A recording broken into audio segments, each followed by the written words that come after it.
শনিবার মার্কিন আর্থিক গবেষণা ও বিনিয়োগ প্রতিষ্ঠান হিন্ডেনবার্গ ভারতের পুঁজিবাজার নিয়ে চাঞ্চল্যকর এক প্রতিবেদন প্রকাশ করে। এতে বলা হয়, দেশটির বাজার নিয়ন্ত্রক সংস্থা securities and exchange board of India ভারতের শীর্ষ ব্যবসায়ী প্রতিষ্ঠান আদানি গ্রুপের প্রতারণা নিয়ে তদন্ত করেনি। প্রতিবেদনে আরও দাবি করা হয়, দশকের পর দশক ধরে শেয়ার বাজারে প্রতারণা করে আর্থিক লেনদেন চালিয়ে আসছে আদানি গ্রুপ, যাদের সঙ্গে জড়িত সেবির প্রধান মাধবী বুচ।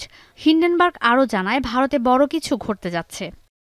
এই প্রতিবেদন প্রকাশের পর থেকেই উত্তপ্ত ভারতের রাজনৈতিক অঙ্গন। এরই মধ্যে বিজেপি সরকারের বিশ্বাসযোগ্যতা নিয়ে প্রশ্ন তুলেছেন কংগ্রেস নেতা রাহুল গান্ধী। পাশাপাশি এ বিষয়ে সুপ্রিম কোর্টে তদন্তের আহ্বানও জানান তিনি। Imagine you're watching a cricket match, international cricket match between India and Australia, and every single person who's watching the match and those playing the match know that the umpire is compromised. What would happen to the match? What would happen to the fairness of the match? What would happen to the outcomes? How would you feel as somebody who's participating in the match?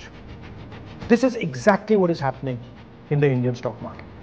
জবাবে রাহুল গান্ধীকে তুলোধনা করে BJP বলছে, ভারতের share বাজার নিয়ে প্রশ্ন তুলে অর্থনৈতিক অস্থিতিশীলতা তৈরি করতে যাচ্ছেন তিনি। पीड़ा की बात यह है, हारने के बाद अब वो भारत को आर्थिक रूप से अस्थिर करने के षड्यंत्र में जुटे हुए हैं।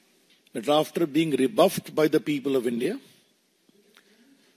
the Congress party, its allies and its closest allies, the Toolkit Gang,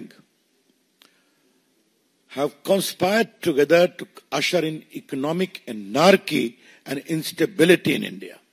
এদিকে ভারতের শেয়ারবাজার কর্তৃপক্ষ ও আদানি গ্রুপ হিন্ডেনবার্গের প্রতিবেদনে উঠে আসা অভিযোগকে ভিত্তিহীন বলে উল্লেখ করেছে। এর আগে গেল বছরের জানুয়ারিতে গৌতম আদানির প্রতিষ্ঠান আদানি গ্রুপের প্রতারণা নিয়েও চাঞ্চল্যকর এক প্রতিবেদন প্রকাশ করেছিল হিন্ডেনবার্গ। এতে বলা হয়, কৃত্রিমভাবে শেয়ারের দর বাড়িয়ে বিশাল সম্পদের মালিক হয়েছে এই গ্রুপ। গেল কয়েক বছরে এই গ্রুপের শেয়ারের দর 50% ওপরে বেড়েছে। সেই প্রতিবেদন প্রকাশের পর বড় ধরনের দরপতন হয়েছিল আদানি গ্রুপের শেয়ারের। ঈশিতা ব্রহ্ম, এখন বিশ্ব।